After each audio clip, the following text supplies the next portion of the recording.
Welcome back to Simon Scott Assembly Hall on this Sunday afternoon in Bloomington. A busy one with the men's soccer team in action, the women's basketball team in action right here. It's 26-12 Indiana on top of North Florida. Ospreys have struggled to find a basket. Shooting at 19% from the field right now. They've got good looks. There's a good look from Lauren Gross, who finishes. They just need to put more of those down if they want to have a chance. Back within 12. Kiana Worthen still out there for the Hoosiers. Jalen Penn still on the bench ever since the technical foul just a couple minutes ago. Patberg looking for Royster. Nice save. And a great play again by the 5'1" Ty Purifoy down low. Making some big plays underneath the basket. That time she forces a jump ball. Short but scrappy for Ty Purifoy. In there amongst the trees. It'll stay Indiana basketball. Berger a pull-up. Another offensive rebound for Indiana. Patberg gets it to go. Patberg has had a big game on the boards. That's her 8th rebound so far in only 15 minutes of play. Double-double watch, I guess. 7 offensive rebounds for the Hoosiers already in this one. Only 11 rebounds for the Ospreys total as that shot doesn't go for North Florida. Worthen to the basket. Too strong. Under 3.5 to go. Indiana doubling up North Florida here in the second quarter. Hoosiers currently riding 11 straight home wins. That shot doesn't go, and the Hoosiers will push it again. 11 straight home wins. 23-4 in non-conference games at home under Coach Morin as Allie Patberg banks at home. And Indiana's biggest lead of the contest, 16-30-14. North Florida is in the bonus if they can attack the basket. Idris for 3. Royster's giving her that. She shot it 3 or 4 times, hasn't made it. No one's made a 3 in the game so far. Wise pickpocketed by Purifoy. To the basket. Too strong, but a foul on Allie Patberg. Purifoy is scrappy, making some big plays against much taller opponents. Brenna Wise thought she was fouled when Purifoy took the ball away from her, and then Allie Patberg thought she didn't foul Purifoy, but both calls go North Florida's way. And now the 5'1" senior from Pensacola, Florida, will head to the free throw line. The lefty misses the first, and this is a lineup for North Florida with a lot of Southern roots, a lot of Florida roots on this lineup. Yeah, many players from Florida, many transferred from community colleges in Florida. Purifoy at the line right now. She transferred from Gulf Coast State, where she was a 2-time NJCAA national champion, along with her teammate Janisha Green, also transferred from Gulf Coast State. One of 2 at the line for Purifoy. And those transfers make a big difference for North Florida, sort of like Indiana, actually. Yeah, both teams with some important transfer pieces. One of them has the basketball for Indiana. That's Patberg on the left side. The other one now Wise. Worthen getting an extended amount of playing time, but she turns it over on that throw. Jalen Penn has been sent to the bench since she slammed the ball down out of frustration, picked up a technical foul, and has 2 personal fouls because of it.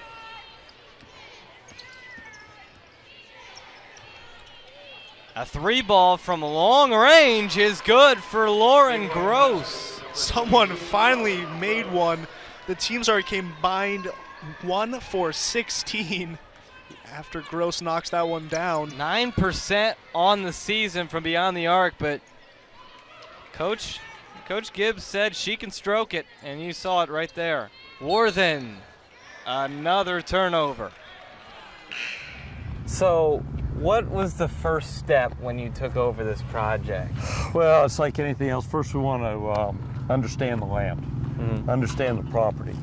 And what we did here, we walked the land quite extensively. And if you think of it in these terms, every piece of property has power points to it. In other words, if you're going to walk around, if everybody was dropped off on a piece of property in a helicopter, and you walk around the land, there are certain places that you gravitate to. Certain places you'll go, you'll stop, you'll take a look around, and then you'll go in different directions. So first thing I did is I came out here and I had a sense of where what I call power points are, where people want to go to, where they want to stop, and where they're going to go from there. And we identified those power points, which this is one right here. This is one of the power points. If you can look out, look at the views that you have here. So think of it in this terms. If you were going to build a house, where would you want to build your house on this property? This is one of the places. Yeah. So you mentioned earlier about the amateur golfer, the high handicap. Right. How does this course fit them? Someone like me who wants to come out here and play just casually. Well, first thing, if you'll notice, of course this is dirt, but we've got a back tee, we've got this tee, and we've got 4 more teeing grounds down there. So we've got, on all these holes, we've got 6, 7, or 8 teeing grounds. So the first thing you do is you select the teeing ground that suits your game. The second thing we do is, for everyday play, the rough will be mowed down. Where you hit your ball, you can easily find. All the putting surfaces, with the exception of one, is open in the front. So it's going to allow the weaker player, the higher handicapper, to hit and land short and roll up on the. Wolverines winners of 14 straight and 28 of 29. The Hoosiers have won 7 straight. A streak has to end today.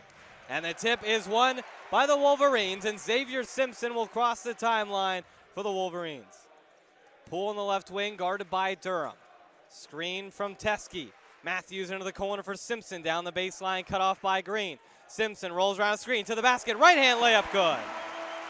Now Indiana just got tangled up on the defensive switches there. That's an easy bucket for Simpson, curling into the paint. Wolverines strike first, 2-0, 1933 first half.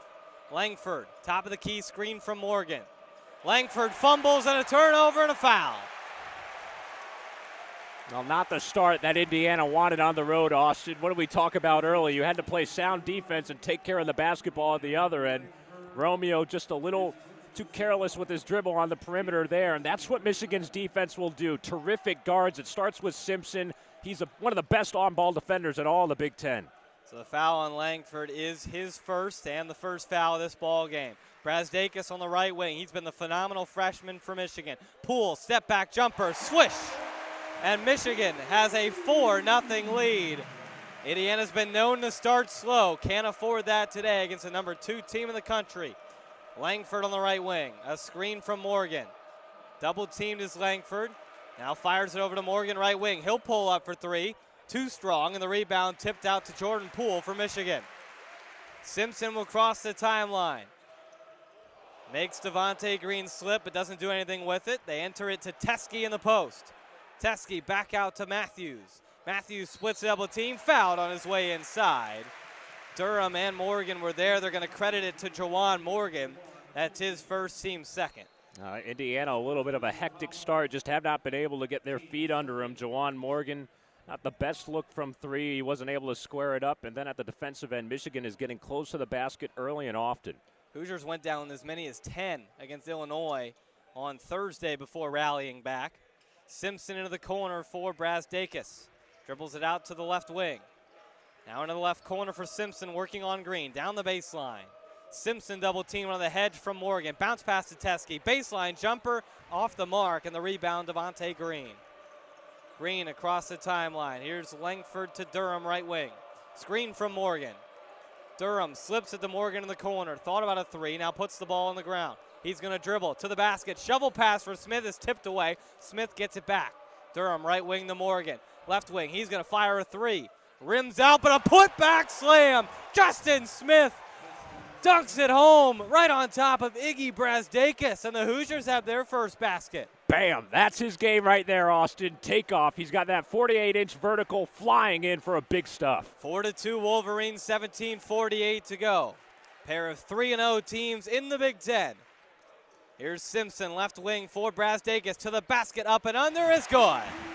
And that's his game as well. He can put it on the deck. Stellar freshman that has sparked Michigan this season. A lot of comparisons to Mo Wagner. Here's Devontae Green. Floater is good from the elbow. And that's the Devontae Green the Hoosiers need. That's exactly right. We talked about it in the open. Those are the shots he likes, those little runners, floaters. If he can knock down a few of those early, really opens up things for the Hoosiers. 6-4 Michigan with 17:14 to go.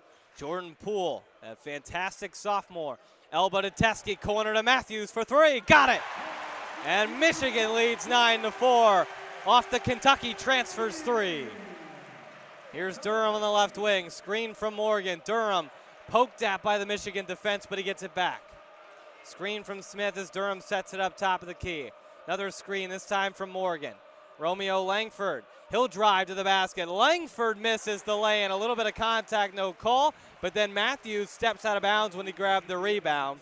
So it'll be Indiana basketball underneath their own basket with a fresh shot clock. Oh, Indiana has already given up 9 points in this opening sequence to Michigan, who's 4 for their first 5 from the floor. A lot of that having to do with the Wolverines' pick-and-roll game. John Teskey doing a great job rolling down to the basket, freeing up his teammates. Hoosiers have to adjust on that front. Al Durham with it, 16:40 to go. Hoosiers trail 9-4. Step back jumper from Devontae Green, barely grazes the rim. Smith grabs it, now back down low to Devontae, lays it up and in with some English on it. It's 9-6 Michigan. Second chances for Indiana. How about Justin Smith? The second time he's created an extra possession. That time he found Devontae on a good cut for 2. Now Wolverines with the basketball. Jordan Poole, a screen from Teskey. Poole has it stripped, but a foul called. Al Durham confused, but he'll be tagged with his first foul. No, this is going to be a reach-in on Juwan Morgan, and that is his second foul of the game with 16:13 to go. And here's another surprise. First man off the bench for Indiana is Clifton Moore. Yeah, you wouldn't have thought that. Moore, the sophomore from Ambler, Pennsylvania, but this is very reminiscent of the Arkansas road trip when Morgan picked up 2 fouls early. Something Indiana cannot afford on both ends of the floor. Morgan, no points, 2 fouls, and he heads to the bench. Clifton Moore is in. Matthews driving past Langford, 2-hand slam, and a foul. After Tuesday night's game where Indiana scraped out a win against UT Arlington, some fans thought today would be different, a rebound game for Indiana.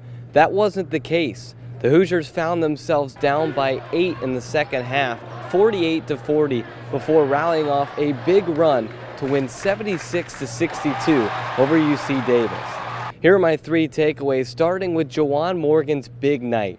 31 points, 10 rebounds, 5 3-point shots, and he added 2 blocks to his credit as well. Those 5 3-pointers were his career high. 31 points, just 3 points shy of his career high last year against Notre Dame. Second takeaway is the 3-point shooting for the Hoosiers, 10 of 17. Now 5 of those from Juwan Morgan, but the team 10 of 17, 59% from beyond the arc for the Hoosiers. A big reason why Indiana was able to pull away with some big threes late in the game from guys like Juwan Morgan, Romeo Langford, and Justin Smith hitting some big threes down the stretch. Third takeaway is still that turnovers and on-ball defense are an issue for Indiana. 15 turnovers today for the Hoosiers, and several times the UC Davis guards, who are quick and slippery, were able to get past guys like Finney and Anderson and Langford to the basket for easy buckets, and that's something that Archie Miller wants to fix before they take on their next opponent, which is the Duke Blue Devils next Tuesday night on ESPN at 9:30. It's the big game as Indiana travels to Durham to take on the Duke Blue Devils.